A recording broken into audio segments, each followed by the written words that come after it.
सालों पहले भानिया राज्य में कर्ण राजा का शासन चलता था। राजा का दिल बहुत साफ था। वह हर त्योहार के दिन लोगों को दान देते थे। इस साल भी एक त्योहार के अवसर पर राजमहल में दान लेने वालों की भीड़ लग गई। राजा ने सबको भर भर कर दान दिया। अंत में कमर को झुकाते हुए एक महिला राजा के पास दान लेने के लिए पहुंची, लेकिन तब तक राजा के पास दान देने के लिए कुछ भी नहीं बचा। राजा ने तुरंत अपने गले से हीरे का हार निकालकर उस महिला को दे दिया। वह महिला राजा के सिर पर हाथ फेरते हुए आशीर्वाद चली गई।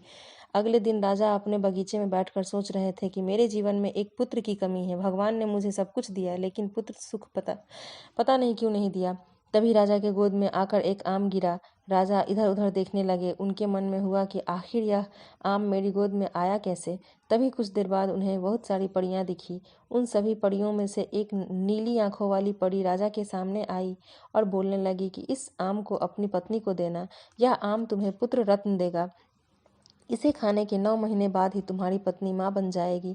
वैसे तुम्हारे भाग्य में पुत्र सुख तो नहीं है, लेकिन तुम दिल के साफ हो और बहुत दानी हो, इसलिए तुम्हें यह सुख मिला है। बस यह सुख तुम्हें सिर्फ 21 साल तक मिलेगा। जैसे ही तुम्हारे बेटे की शादी होगी, उसकी मौत हो जाएगी। राजा ने दुखी मन से नीली आंखों वाली परी से पूछा, क्या इसका कोई उपाय नहीं है? परी ने कहा, राजन, कल मैं कमर झुकाते हुए एक साधारण महिला के रूप में तुम्हारे दरबार में दान लेने के लिए आई थी। देखो, जो माला तुमने मुझे दी थी वो मेरे गले में है। तुम्हारे इसी कर्म और दूसरों की मदद करने की भावना के कारण मैं तुम्हें पुत्र का आशीर्वाद देने के लिए आई हूँ। लेकिन तुम्हारा बेटा 21 साल से ज़्यादा नहीं जी पाएगा। फिर भी तुम उसकी मौत होते ही उसे एक संदूक में डाल देना। उसके बाद संदूक में 4 दही के घड़े रखना और बीच जंगल में लाकर छोड़ देना। इतना कहकर नीली आंखों वाली परी वहाँ से ओझल हो गई।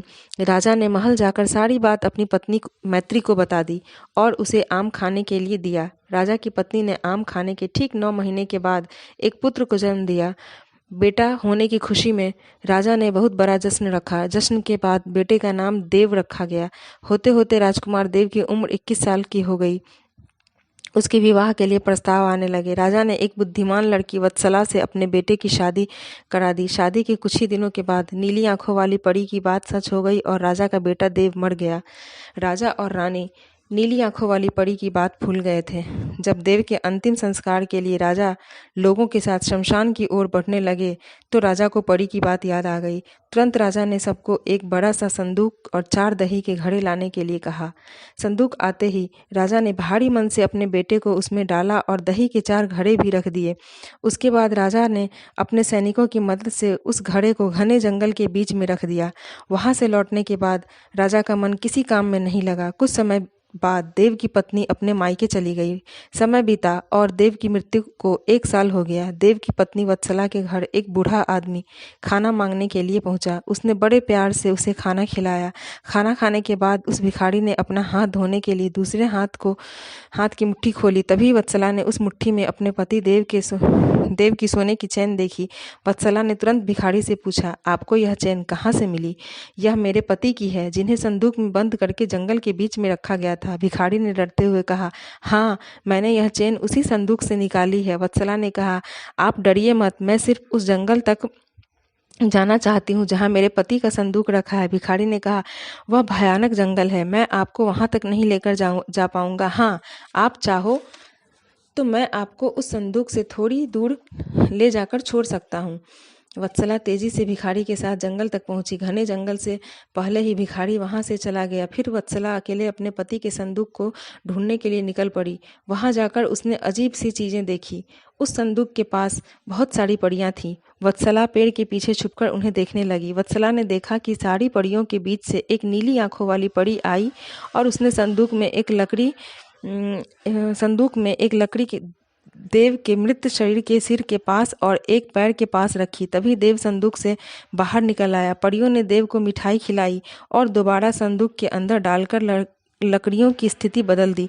रोज रात को नीली आंखों वाली परी इसी तरह से देव को संदूक से बाहर निकालती और फिर उसी में भेज देती थी। वत्सला डरते हुए उसी जंगल में फल खाकर 3 से 4 दिन तक यह सब देखती रही। एक दिन वत्सला ने भी संदूक खोलकर नीली आंखों वाली परी की तरह ही लकड़ी की स्थिति को बदला। तभी देव संदूक से बाहर निकल आया। देव ने जैसे ही अपनी पत्नी को देखा, वह हैरान हो गया। देव कुछ बोल ही रहा था कि अचानक वत्सला बोल पड़ी, मैं आपको इस जंगल में इस स्थिति में नहीं रहने दूंगी। आपको मेरे साथ चलना होगा।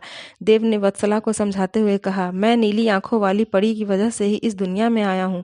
मैं उनकी आज्ञा के बिना कहीं नहीं जा सकता। तुम मेरे संदूक में रखा हुआ एक घड़ा अपने साथ लेकर मेरे राज्य चली जाओ। वहां छुपकर रहना। तुम्हें 9 महीने के बाद एक पुत्र होगा।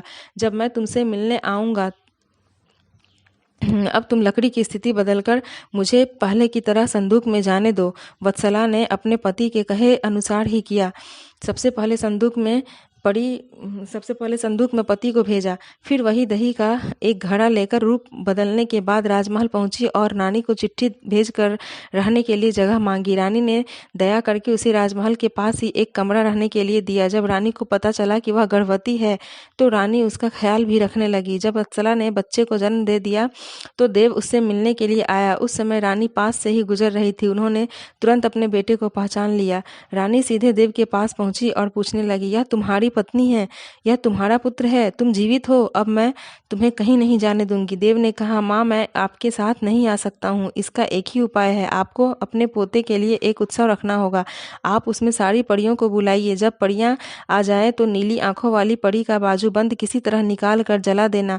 उसके बाद नीली आंखों वाली परी से मेरी जीवन का वरदान मांग लेना। इतना कहकर राजकुमार देव वहां से चला गया।